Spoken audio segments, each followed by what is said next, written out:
have our events coming up in the Amazon rainforest, November through, I guess it'll be until January.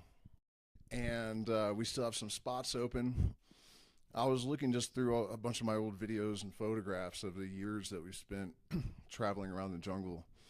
And there's just so much amazing stuff that we've seen over the last 5 or 6 years. I thought it might be fun to do a kind of slideshow and watch some of the old videos, and I'll actually explain a little bit about the things and the places and the people that we encountered. And in case you're unfamiliar, I have been book studying shamanism and entheogens since I was a child, and I have been a facilitator with various medicines for around 10 years now.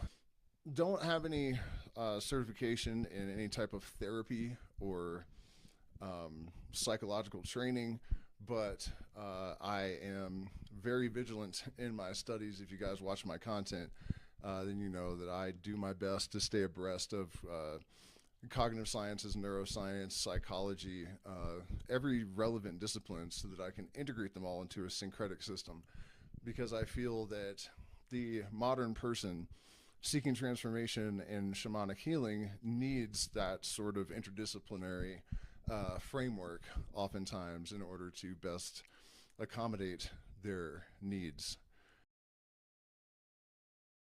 Almost every time we have one of these events, they're in a different place.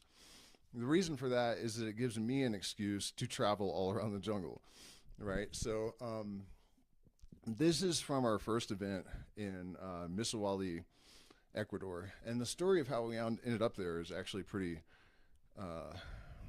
synchronistic. We had traveled to a place called Shell, Ecuador, in order to meet up with a Shuar shaman that I was going to go off into the jungle with. And things happened and we missed each other.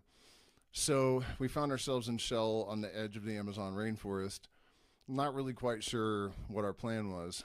And we were walking to town every day, and we would walk by this, I have video of it somewhere, I'll try to find it, this plane that was on display.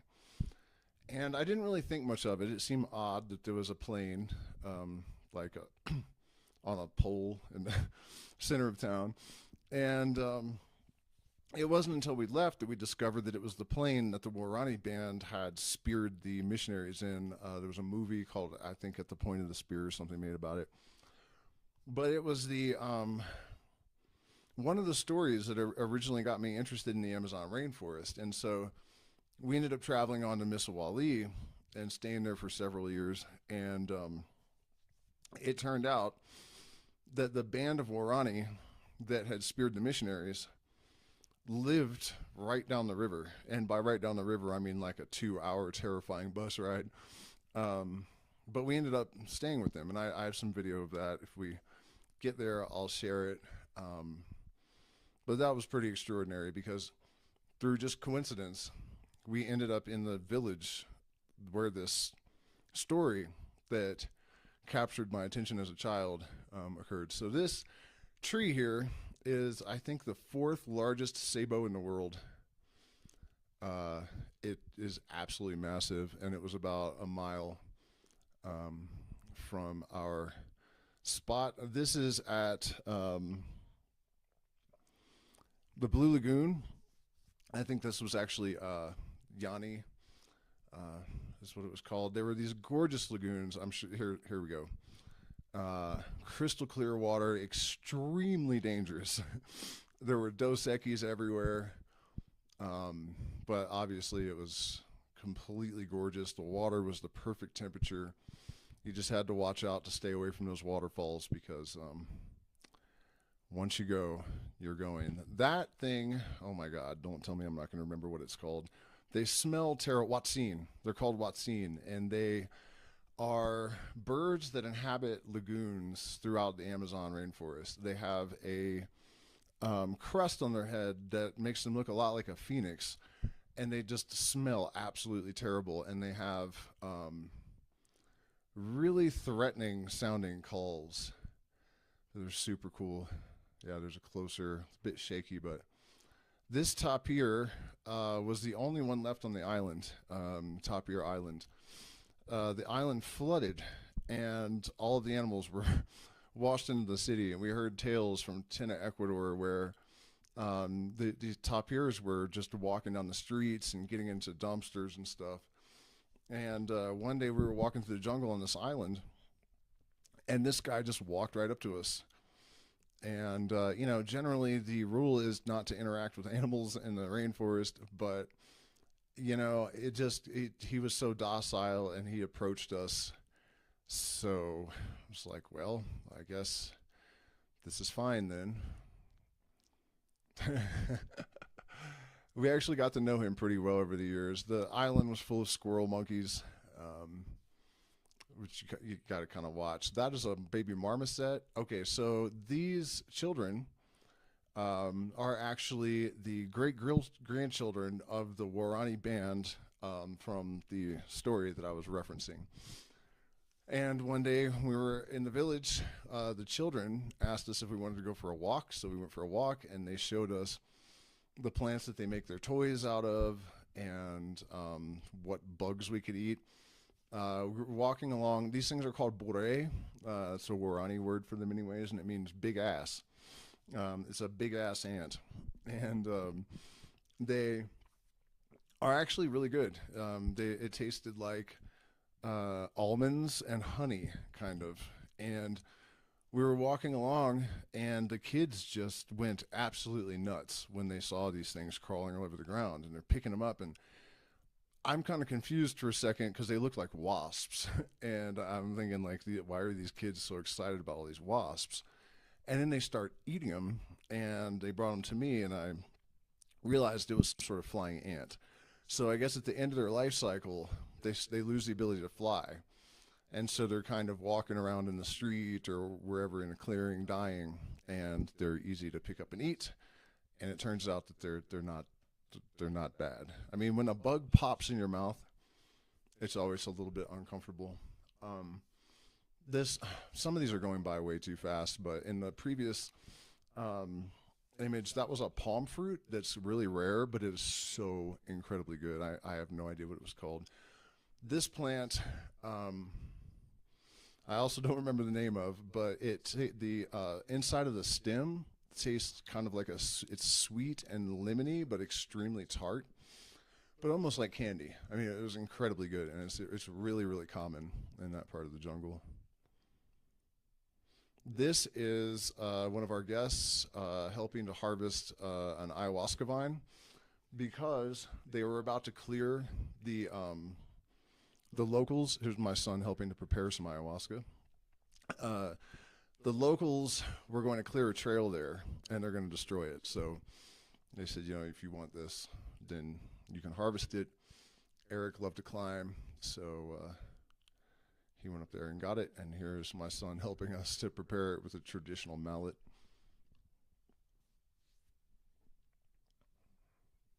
I think he was 2 years old here. These are wild bananas, and wild bananas actually have gigantic seeds in them. So overall, the flavor is far better than most domestic bananas, but they have these huge seeds, and you can chew them up, but it is a little, and they self-peel. They're ripe. You can see how they're all opened up. When they're ripe, they just peel themselves, so then you just pluck them out, and they're delicious. This is Mimosa hostilis, Mimosa pudica. It can help with sleep, and it has a lot of medical applications, I guess. You do have to be a bit cautious with it because the stems are a little bit toxic. The roots, are a little bit toxic. It may contain 5-MeO-DMT, but perhaps the most interesting thing about it is that it's one of our best indicators of non-neural intelligence or non-neural cognition because it has memory. It exhibits memory. If you touch a plant without hurting it for 3 to 5 days, it'll stop responding. So someone did research where they changed the color of their t-shirt and the plant no longer recognized them. So further research still was done to confirm this, but among other things, the plant can tell what color shirt you're wearing somehow. And with no nervous system, no neurons, and ostensibly no sensory organs of any kind, that's quite a thing. So, yeah, truly an extraordinary plant. And this big orange thing here is Cruz-Cosby. It is used as an abortifactant by the indigenous, and it is just an absolutely awesome flower. They're very, very common in Ecuadorian rainforest. This year we're in Peru, between Manu and Quillabamba. This is Mama Celia. When we're in Ecuador, we incorporate her into our events. She is a Quechua shamana, and she was selected when the Ecuadorian government, there was a big shamanic conference somewhere, I think Russia or Europe, and each nation that have shamans sent one indigenous representative. She was selected by Ecuador to represent Ecuadorian shamanism. She's a Yachak, is the Quechua name for their shaman. And she actually didn't learn to speak Spanish until she was 17 years old. She grew up deep in the jungle with her grandparents, raised by her grandparents. She told me that she had never seen a toilet until she was 17 years old. She never saw a pueblo until she was 17 years old. She grew up in the lagoons and in the caves. This is how she described it. And I've seen some extraordinary things with Mama Celia. I mean, you can tell as soon as you meet her that she grew up in the way that she did. She is 64, 65, and she is so sprightly. She'll stay up all night with us for the ayahuasca ceremony, and then when you wake up, she's already been up for 2 hours collecting palm fruits, and just an extraordinary little creature. And the forest will respond to her a lot. The night monkeys and whatnot will come around when ceremony, and they'll watch the fire, and she'll throw some punta on it, and it'll, the flames go up and the monkeys all go crazy. It was a really wild experience. We're really lucky to have had the opportunity to work with her so many times. Let's see, is this? Maybe I'll turn her on here. Árboles, porque otros árboles no tienen energía. Esa se llama pili, es energía. Esa cura, esa spilis cura cuando picadora de culebra, veneno, la corteza. Hay que sacar, hay que machacar, hay que tomar enseguida para bajar la energía de veneno de boa. Entonces ahora yo le voy a cantar. Vinieron muy lejos.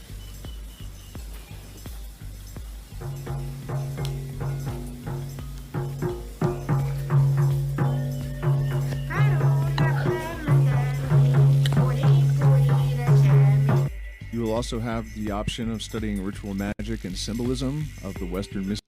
That's true. I offer instruction also in private consultations via video call in Western esotericism and whatever else is relevant to an individual in terms of this is great. This we actually almost got torn apart by vampire bats at this property. That was my partner there. And she's learning to use the Quechua blowgun. I'm fairly skilled with the Schwar version, but these are much, much larger and much more unwieldy, as you can see, and also much heavier. The wood they use is a lot heavier. But I think she did pretty good, as we'll see in a second here. But yeah, so this was an island in the middle of the Amazon. I honestly don't even remember how we ended up there, but we did, and we were there for a few weeks, and it was great, except that one night we're falling asleep, and I kept waking up to the fluttering of wings in my face. And I know what vampire bats are, and we didn't have mosquito nets, but they would just, as soon as I woke up, it would go away. And then I asked my partner, "Did you feel?" She's like, "Yeah, there's something fluttering around our heads, isn't there?" So the next morning, or no, I guess it was the next evening, we went to dinner with the family that owned the island, and they said, "Yeah, we used to have vampire bats here, but we put metal roofs in, and now they're gone." And we looked at our hut, and it had no metal roof. And I was like, "You didn't put metal roof on that one?" And they're like, "Nope." I'm like, "You still have vampire bats. They just don't come into the." They didn't leave. They just moved all into there, and they were trying to bite our faces last night. So that was wild to realize that, because I thought it's got to be something else. There's no way there's vampire bats like in this hut. Sure enough.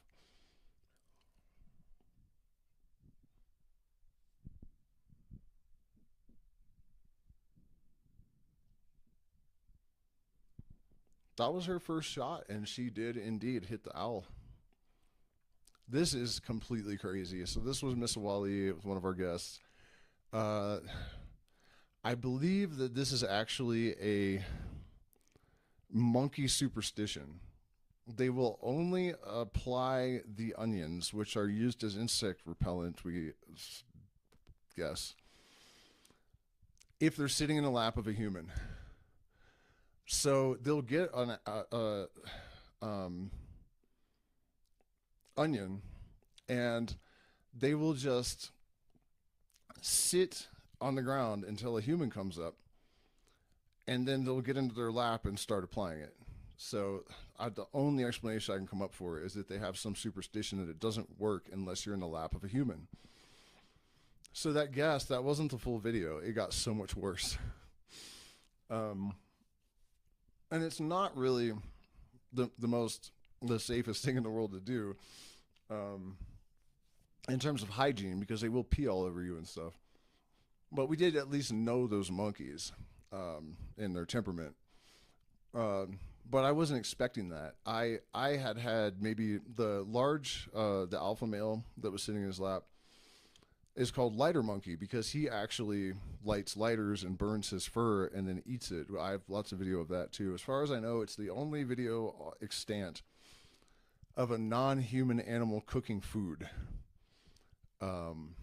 which is pretty insane. By the time we left, the whole entire troop had learned to light lighters, and they would drop through the roofs of buildings and like stores. So when the cashier turned around, they would drop by their tail, grab a lighter, and then use their tail to raise themselves back up. And by the time they turned around, I could see this happening from the park. I'm looking into the store.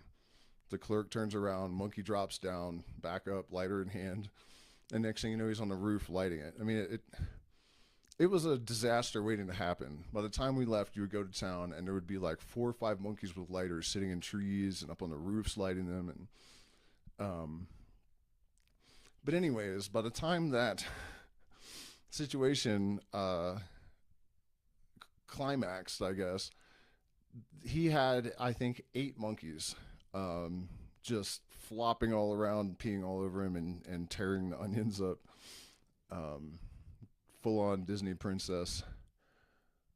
Oh, wait, does this continue? Oh, maybe it does. I guess it does. Yeah, there you go. He's they're still piling up. I think they're, yeah, there's another one coming. Listen to him too. Each individual so that everyone gets exactly the support and the medicine that they need. So looking forward to meeting. Oh my God.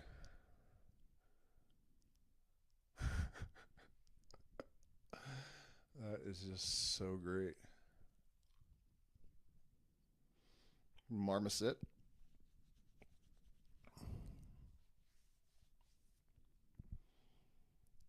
More squirrel monkeys. Let's see what else we got here. I did not review these at all before the stream, so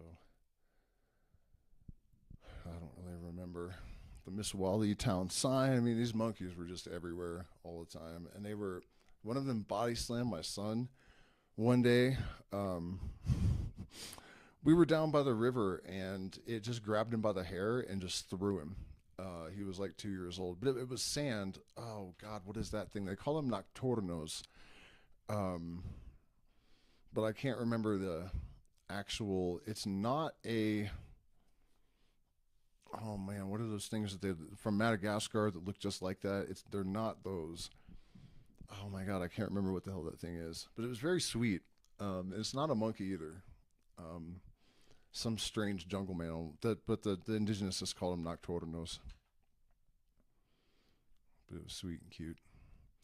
That is a giant stick bug. Totally harmless, but insanely huge. That was a big one. This is Laguna. Oh man, I don't remember. But see, that's a fish there, and they are paiche, and they grow to like 12 or 15 feet long. That is a spider monkey. The fish grows to like 12 feet long, and they are dinosaurs basically. They have hard scales, and they're mostly vegetarians, and they're even friendly to an extent, almost like dolphins, except that you have to be very cautious. One of them ate someone's toddler on accident one time, which is, terrible story, but it just was trying to feed the fish a piece of bread, and the guide said that the fish just accidentally sucked the child in. So, caution is advised. Yeah, it was a gorgeous place. It's kind of like going back into the Paleolithic time. This is another property we rented for our events, also in Ecuador, from a Quichua shaman. And this cave on the property was a holy place of kinds.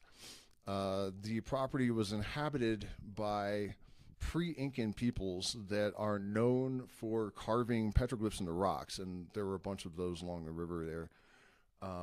There were a bunch of features of this property that were pretty extraordinary. I don't know if it's in this video, but one of those things was this giant, perfectly circular rock that was set on top of another rock that had like a ring that fit it perfectly somehow, and the supposedly you could feel vibrations. I never had the presence of mind to check this somehow. Only when you had drank ayahuasca, placing your hands on the boulder. This cave has a lot of really interesting, but how would you say it? Kind of fantastical sounding lore attached to it. But it was really an extraordinary place. Talig, Ecuador. We used to run our sluice in the river all the time and find little bits of gold every day. And they had a coati that we would hang out with, which is kind of like a raccoon, possum, monkey creature. I'm not going to say what those are. You guys can figure it out. In fact, I wouldn't have even played this video if I'd known this was here, because YouTube is really mean to me about stuff like that. So that is the largest tree species in the world, leaf, and that is a big spider. I don't know what kind. There's our Cruz Cosby again. The thing on the left is a Kamachara. There are a whole bunch of species. It's something like an armored catfish, but that's kind of an inappropriate name or a misnomer, I guess. They're pretty delicious, and also a lot of shaman. It's not exactly that they're entheogenic, but they are beneficial as like the foundation of certain dietas. And then on the right are chantacuras, which are a large palm grub that is kind of problematic the harvesting of it, and so are palm hearts actually, because the trees are about 40 years old when they're cut down, so it's not very sustainable. But these grubs are they cut down a certain the chonta palm, and it starts to smell fermented, like really really strong, and then that's when you know to chop it open with machetes and chainsaws, and it's just full of these grubs, which I've eaten both raw and cooked, and it's pretty weird either way. The cooked, they're actually not that bad. It's a little bit of garlic and some salt, and it's kind of like, I don't know, shrimp or something. But if you have a sore throat, they say to eat 2 large raw chantakuru. Kuru is, cure. And in my experience, it actually does work. I had a terrible sore throat one day in, I don't know, somewhere in Ecuador, and I ate 2 large raw chantakuru, and the sore throat was gone in literally 20 minutes. And it was bad. That is bobansana. Bobansana is an ally plant of mine. The roots are used to help to access Icaros, healing songs. It is used as an aphrodisiac. Different parts of the plants are used for different purposes. The root bark contains the highest concentration of alkaloids, which are mostly harmalas, so they're kind of related to the ayahuasca harmalas, but they're not in nearly the same concentrations, and they're also analogs, different analogs. So you can't use it in place of the vine, but you can use it as an admixture plant, and it is 100% safe. There's no possibility of, misdosing, or it's not toxic. It's not going to ever cause any kind of complications. It's also used to enhance lucid dreaming, and teas are made from the leaves and the smaller twigs in order to get energy, and the energy is not like caffeine or coca. It is not like a strong stimulant. It is just very mild, and I would almost say an ephemeral, or maybe even a spiritual kind of energy rather than a stimulant, chemical stimulant. That is a giant bamboo, which is invasive. Still cool, but is this really the end this time? Yeah, okay. So that was, I believe, from our first event. Let me check in with the chat and see. Does Chantakuru have what? Anesthesia? I'm not sure what's going on, Keystone. I'm not sure if I understand what you mean, if it has anesthesia. Oh, you mean does it kill the pain from anesthesia? No, I don't think so. So let's see, what do we got here? This one may have our close encounter with a Dos Equis. The guide almost got bit. I don't know if I brought the camera that day, though. Let's see.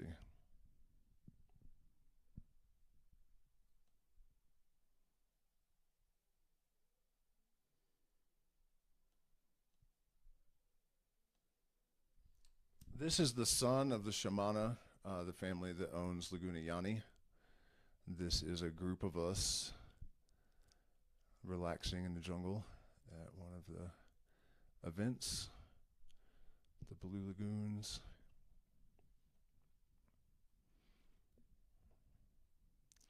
This spot, yeah, the butterflies would land on you, including on your nose. You have a blue morpho just sitting on your nose, which was pretty amazing. This is the lagoon, the street from Laguna Yani. Yeah, here's look how well that thing is blended into the grass. The indigenous guide almost stepped on it, and that is the most deadly snake in South America. If it had bit him, where we were in the jungle, almost 100% he would have died, and if not, he would have definitely lost whatever limb. There is a plant that is used, it's probably in this video, that is used to counteract the venom, that the Shuar only have the recipe for, and they will not divulge the full recipe. We know one of the plants, and the plant's skin, or I guess maybe it's a small tree, it could be bark, I guess, but either way, the skin of the plant looks just like Dos Equis skin, and the leaves are shaped like Dos Equis heads hanging around. So nature has this way of cluing you in. that is the plant that you need if you're bitten by this particular snake. And look at that, you guys. When you're walking around in the jungle, you need to use all six senses at all times, or you're dead. You really have to. It's one of the reasons that these kind of transformative experiences, the jungle's so well suited to that, because your mindfulness training is, it's a matter of life and death, whether you're paying attention or not. And you have to think very quickly. Like if you slip and fall down, you don't want to put your hands out, for example. You want to take a shoulder. There are things that you have to learn to remember very quickly. And you also have to control your normal impulses to like touch stuff. You see a plant and you think, oh, that's harmless. I can touch it. But you don't know whether that plant is going to be topically active. You don't know what's underneath of the leaf. It could be a bullet ant, even after years in the jungle, when I left and have been living in the Andes for a while, when I returned after like a year, I caught myself making dumb mistakes a couple times. I stepped on a bullet ant and got bitten, stung, I guess. And I also heard a troop of monkeys, and I wanted to get video, and I went running for a second, and I realized, like, whoa, what are you doing, And actually running in the lowland jungle is not as dangerous, because the snakes, the Dos Equis, tend to be up a little higher than, like, the absolute, basin. But still, it's, you really got to pay attention. Because that thing will kill the shit out of you. And that's the guy that it almost bit. He suddenly just came flying backwards like a linebacker and slammed into me like shoulder first and almost knocked me over. And I thought it must be bees or something. And no. So this is just an interview? No, it's not. Let's see, back out on the property.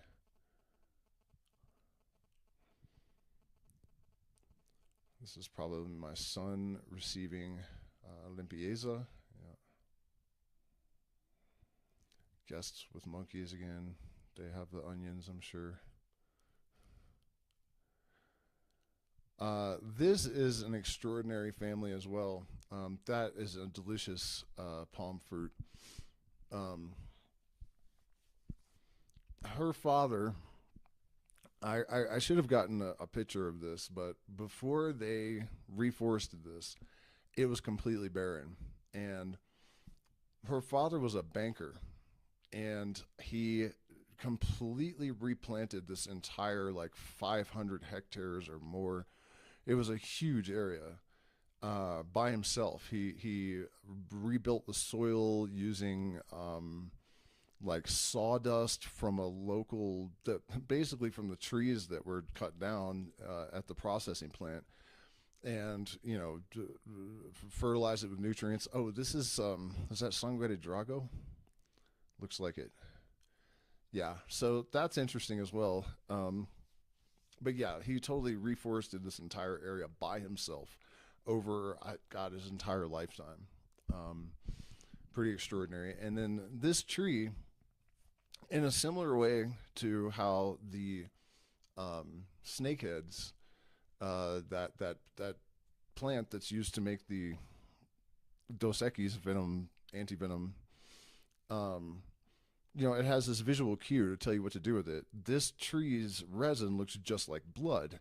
Research has shown that it assists the blood cells in rebuilding damage to a degree that researchers said defied scientific explanation, right? So that's kind of like how part of the shamanic knowledge is learning how to see these ways in which nature communicates. And I'm actually writing a piece on Substack right now about how there's like a holographic resonant architecture that is sort of distributed across scales and domains that facilitates that kind of communication in a way that is not necessarily deliberate, but it is architectural. So it's not that it isn't deliberate, but it isn't agential, you know? Anyways, check that out on Substack if it sounds interesting to you.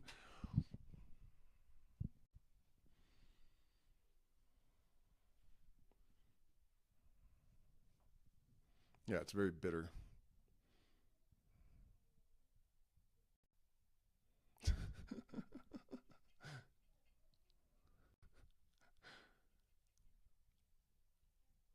It's not stopping him from eating it, I guess. Here's a group of us heading back into, I guess that's still, that's the Blue Lagoon. Let's see, is that it? Why is there so much just dead space at the end of this video? That's odd. Okay, what else do we got here? I could do this for days. We have so many miles of video in my folders here. This is when we first arrived in the jungle, I think, all these videos. There's all kinds of wild stuff like this. This is rabo de mono. I never actually figured out exactly what it is botanically, I don't think. I've tried. But it's very, very furry, and it is a parasite, and it grows on, let me blow it up a little bit. It grows on certain dead trees or dying trees, and it looks like a monkey tail, and it's used for diabetes and kidney problems, and it's one of the most common medicines in that part of the Amazon. But, oh, it's a fern. I did figure that out. So eventually it'll have little shoots that come out of it, and some type of fern. But I've never been able to identify it in like a Western botany. What else have we got here? This lady, this may be the video. She was a Warani from the village that I mentioned. Made famous by the Point of the Spear movie, and this may be it. But at one point, she sings a song that causes only a specific type of palm to start wiggling to dance, basically, which is pretty amazing. And the Warani are super interesting. Their language is one of three that has no connection to any other language. And they don't have a belief in a separate spirit world. It's not exactly that spirits don't exist, but there's only this world and this plane, and everything is here and everything is now. They also have no temporal designation, so there's no Thursday, there's no 4 o'clock, there's no concept of that. When she first invited us to the village, I asked her, so what, you mean Thursday? Or, you know... And they just stared at me blankly and said, just come to the village. And I didn't understand at first. I didn't know that there was no temporal designation in their ontology. So that was interesting. And yeah, I don't know if this is the clip where she makes the tree dance. I know I looked for it the other day and I couldn't find it, but it is in my shorts. So you can definitely find it there if it's not. Our retreats where doing jungle excursions of different kinds, and we're scouting out different locations to find the coolest places to go. And so someone recommended the Cavernas Tres Hermanos, and so we're hiking way out into the jungle. Absolutely beautiful here, but I guess about an hour and a half hike into the jungle to check out these caverns. Hired a couple of Quechua guides, and probably going to be amazing. So this palm that we take the young shoots from to eat has this flower, and all of these pistils are sort of this, sort of like angel hair pasta. So the entire way into the cavern, and the path is just lined with these crazy flowers.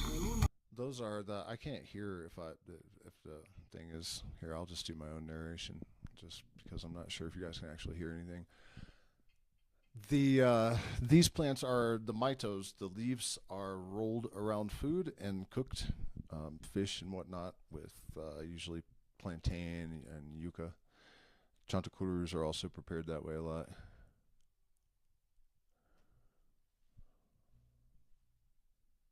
That is a jungle owl, which is a rare sighting. That was super cool to witness.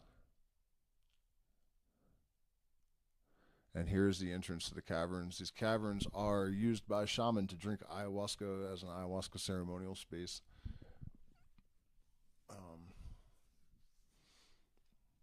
It was pretty scary in there. I actually got hit by a bat, a very, very large bat. Supposedly that's a map of Europe that is 2,500 years old, according to the Quichua guide. Lots of minerals and artifacts. There's a lot of skeletons they had collected in there. Stalactites and whatnot, obviously. But the creatures were probably the most frightening thing. Whip scorpions are pretty harmless. They do bite, but they don't have any venom, so it's not really a big deal if you get bitten by one, and people handle them to keep them as pets. But there were hundreds of them in here, and they were big, and they're also spiders, big spiders. So going back there in the pitch black to drink ayahuasca is something I did not do. I would do it, but I didn't do it. That is a whip scorpion, and it is an absolute nightmare. Look at that thing. Oh, my God.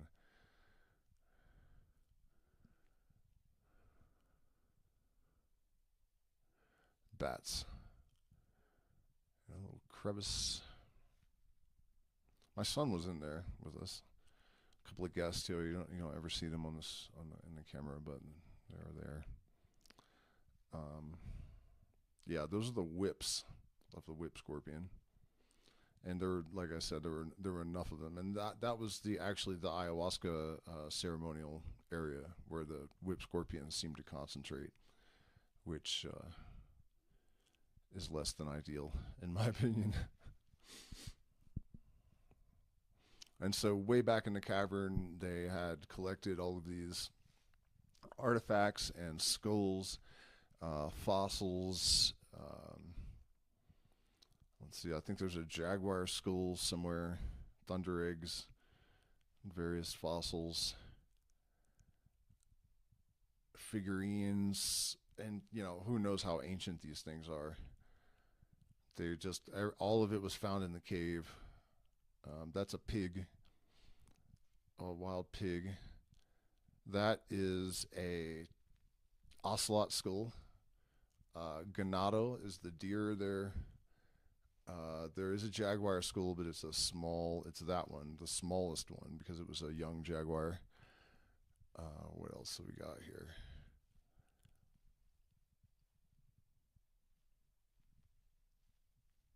Gold, and that's for making medicine with the paddle there. And then there are like old Incan gold pans, and even a sluice, I think, like an ancient sluice, some thunder eggs. Those snails are actually used to make yopo snuff, which is blown into the nose. You have to heat them to about 900 degrees, and then they're pulverized along with the seeds, and that acts as the activator.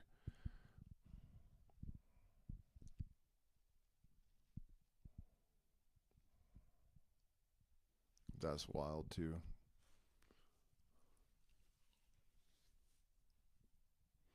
And I guess we are already exiting the cavern. So yeah, guys, that's a little short tour of our past events. We also have had events in the Sacred Valley, which is possible still. I thought we would be out of here by now, but we're going to be here for a minute longer. But we only have room for like maybe a couple here. So if you're interested in seeing the Sacred Valley and having some experiences near Pisac, then shoot me an email about that. Otherwise, we'll be in the Amazon rainforest from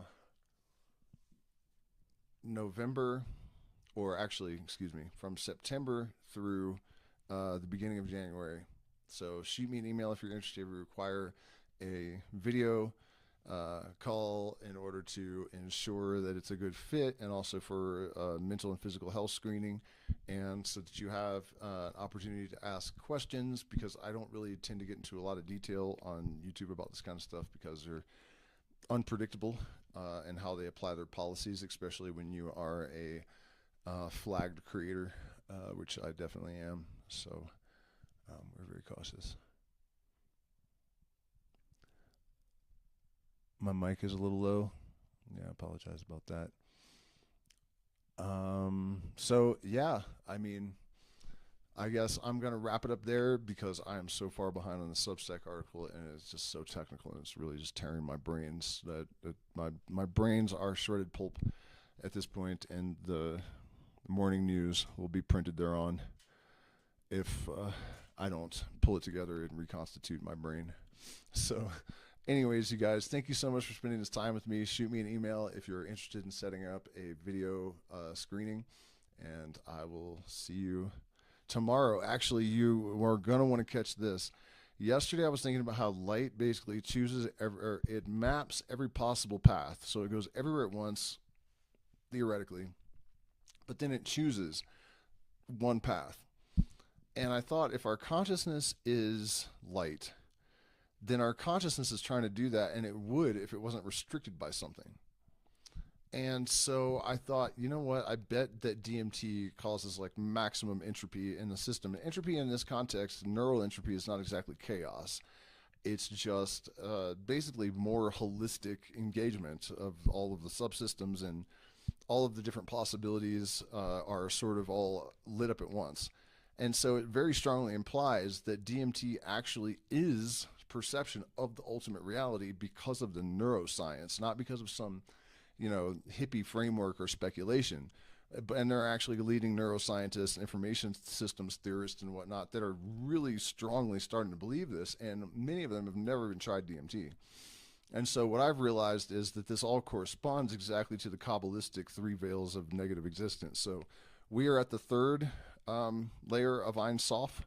The second layer is where NN-DMT takes you, and the inner layer is where 5-MeO DMT takes you.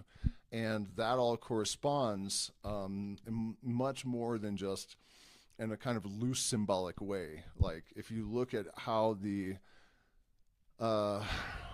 veils of Ein Sof are organized and how they function in Kabbalah, and then anyways, you'll see it in the stream tomorrow night. It's going to be wild, and I hate to say this, but I think it's probably true. And I don't hate to say it because it's a weird thought that our true state is the DMT realm. I don't know how I feel about that. But like I said, when you really look at the neuroscience and then how that all corresponds to these ancient descriptions, and by the way, you might say, well, Kabbalists weren't shamanic tradition or didn't use entheogens. That also is probably not true.